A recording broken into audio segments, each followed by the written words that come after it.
Hi friends, welcome back to Shri Mahalakshmi home foods అండి. ఈరోజు నేను చూపించబోయే వీడియో ఏంటిదంటే ఆలుగడ్డ చిక్కుడుకాయ ఆలుగడ్డ కర్రీ అండి. స్టవ్ ముట్టించిన ఇట్లా బాండ్లీ పెట్టిన ఆయిల్ వేసిన ఇప్పుడు ఆనియన్స్ వేస్తున్నానండి.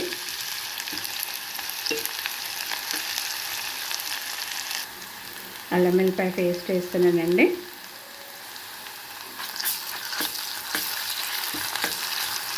మంచిగా కలిసేటట్టు కలుపుకోవాలి.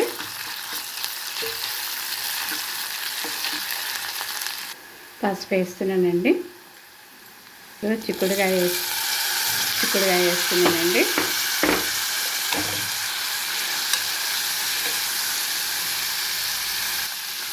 చిక్కుడుకాయ వేసినాక ఇట్లా మంచిగా కలపాలండి. ఇందులోనే ఇప్పుడు ఆలుగడ్డలు వేసుకోవాలండి. వీటిని మంచిగా ఒకసారి కలపాలండి. ఒక 5 నిమిషాలు ఈ కుక్కర్ మూత ఇట్లా పెట్టేసేయాలండి, విజిల్ పెట్టకుండా. ఇప్పుడు కొంచెము కారం, మీ టేస్ట్ అయినంత కారం వేసుకోండి. 2 స్పూన్స్ వేస్తున్నా. ఇప్పుడే మీ టేస్ట్ తగినంత సాల్ట్ కూడా వేసుకోండి. ఇలా అంతా మంచిగా ఒకసారి కలపాలండి.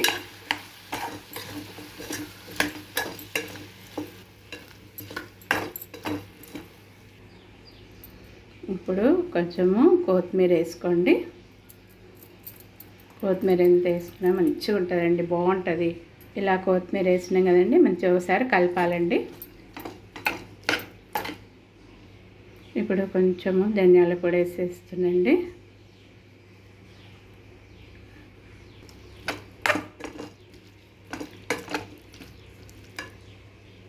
చిన్న టీ గ్లాసుడు ఇట్లా వాటర్ పోయండి, కొంచెమే పోయండి. ఇదంతా ఒకసారి ఇట్లా మంచిగా కలపాలండి. ఇలా కుక్కర్ మూత పెట్టేసేయాలండి. ఇలా విజిల్ పెట్టినాక ఒక విజిల్ వస్తే చాలండి. క్యాప్ తీసి చూద్దామండి. వావ్, సూపర్ అయింది, మంచిగా. సర్వింగ్ బౌల్లోకి తీస్తానండి.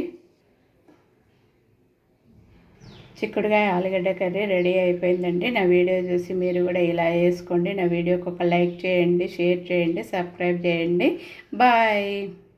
Thank you for watching.